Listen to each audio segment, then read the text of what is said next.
Hello guys, good morning. So এখন 10:15 বাজে। আমি এখন থেকে ব্লগটা স্টার্ট করছি। কালকে ঠান্ডা ঠান্ডা ওয়েদার ছিল, ঝড় বৃষ্টি হচ্ছিলো বলে ঘুমটা খুব ভালো হয়েছে। আর আমার বড় কাল একটু দেরি করে এসেছিলো বলে আমার ঘুম হয়নি, জেগেছিলাম, দরজা খুলে দিতে হয়েছিলো। সো ওই 1টা নাগাদ শুয়েছি, তার জন্য একটু দেরি হয়ে গেল। তো আমি এখন দুধ বিস্কুট খাবো। তো এখন থেকে ব্লগটা শুরু করলাম, তো ব্লগটা তোমরা দেখতে থাকো। তো দেখো আমি দুধ আর বিস্কুট নিয়ে নিয়েছি, এখন এটাই খাবো। তো আমার সাথে সাথে আমার জেনি, জিমি আর অ্যাম্বরও গুড মর্নিং হয়ে গেছে। তো ওদেরকেও একবার দেখিয়ে দিলাম। দেখো জিমি এখানে, জেনি বাইরে দেখছে কী করছে, আর অ্যাম্বো।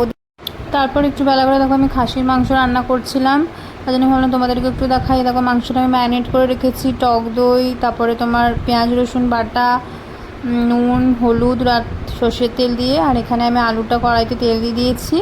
আলুটাকে এবার লাল লাল করে ভেজে নেবো একটু লঙ্কা গুঁড়ি আর হলুদ গুঁড়ি আর নুন দিয়ে। আর তারপরে মাংসটাকে বানাবো। তো মাংসটা কেমন করে বানাই তোমরা দেখতে থাকো ভিডিওটা। আলুটা ভেজে তুলে নিয়েছি, তারপরে দেখো মশলাটা দিয়ে পরে মশলাটাকে কষাচ্ছি।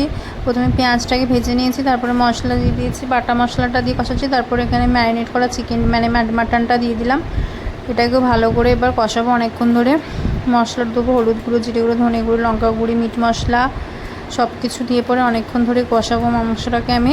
মাংসটা কিন্তু সত্যি বলতে খেতে খুবই ভালো হয়েছিল, সবার খুব ভালো লেগেছে। হ্যাঁ, আমি এরকম করেই বানাই। আর এখন প্রেগনেন্সিতে তো আমার ভালো ভালো বেশ সল্টি খাবো। মাংসটা কষাতে দেওয়ার পর মাংসটা যখন কষা হচ্ছে, আমি একটা ডিম সেদ্ধ করে নিয়েছিলাম নিজে খাবো বলে। ভালো করে আমি একটা ডিম সেদ্ধ খাবার চেষ্টা করি প্রত্যেক দিনই, তো ডিম সেদ্ধটা খেয়ে নিচ্ছি। হ্যাঁ, আমার এখন ধরো মুখরোচক খাবার বলতে তোমার নোনতা জাতীয় খাবার, সল্টি খাবারই খেতে মানে মনে হচ্ছে। ঝাল ঝাল নুন ঝাল খাবার খেতে খুবই ইচ্ছা করছে। তো তার জন্য মানে নুন ঝাল খাবারটাই বেশি আমি খাই। হ্যাঁ, আর সত্যি বলতে মানে খেতে ইচ্ছা করছে, মানে খুবই খেতে ইচ্ছা করছে, খুবই খিদে পেয়ে যায় আমার। তার জন্য যখন যেরকম ঘরে যা আনা থাকে সেটাই আমি খেয়ে নিই। হ্যাঁ, আর এখন ডিমটা খেয়ে নিলাম ভিডিও বানাতে বানাতে। মাংসটা ওখানে বসিয়ে দিয়েছি। তো চলো এবার মাংসটা তোমাদেরকে একবার দেখিয়ে নিই রান্নাঘরে গিয়ে পরে কেমন মাংসটা হচ্ছে। মাংসটা মানে কষানোটা হচ্ছিলো তখন, মানে খাসির মাংস হতে তো একটু সময় লাগে, তারপরে প্রেশারেও একটু সেদ্ধ দিতে হয়, মানে সিটি দিতে হয়। আর গন্ধটা সত্যি বলতে এত সুন্দর বেরিয়েছিল না, এই দেখো এত সুন্দর গন্ধ বেরিয়েছিলো। নিজে রান্না করছি বলে দেখো আমার নিজেরই জিভে জল চলে আসছে গন্ধ শুকে। হ্যাঁ, আমি নিজেই হাসছিলাম, নিজেই গন্ধ শুকে নিজেই আনন্দ পাচ্ছিলাম, মানে মনে হচ্ছিলো খেয়ে নিই। তো সেটাই তোমাদেরকে দেখালাম।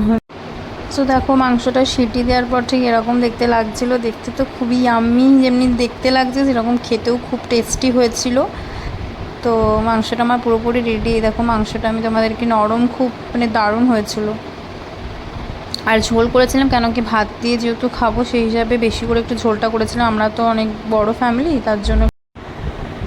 সো দেখো দুপুরবেলা এখন সবার খাবার বেড়ে দিয়েছে আমার শাশুড়ি। তো সবার খাবারটা দেওয়া হয়ে গেছে, বাটিতে মাংসগুলো দেওয়া হয়ে গেছে। এবার আমি নিচে খাবো। আমার মাংসটা আমি নিয়ে নিলাম, আর খাবারটা ভাতগুলো সব টেবিলে আমার শাশুড়ি বেড়ে দিচ্ছিলো, আর মাংসটা আমার শাশুড়ি বেড়ে দিয়েছে। আমি এবার আমার খাবারটা নিয়ে পরে খেয়ে নেবো।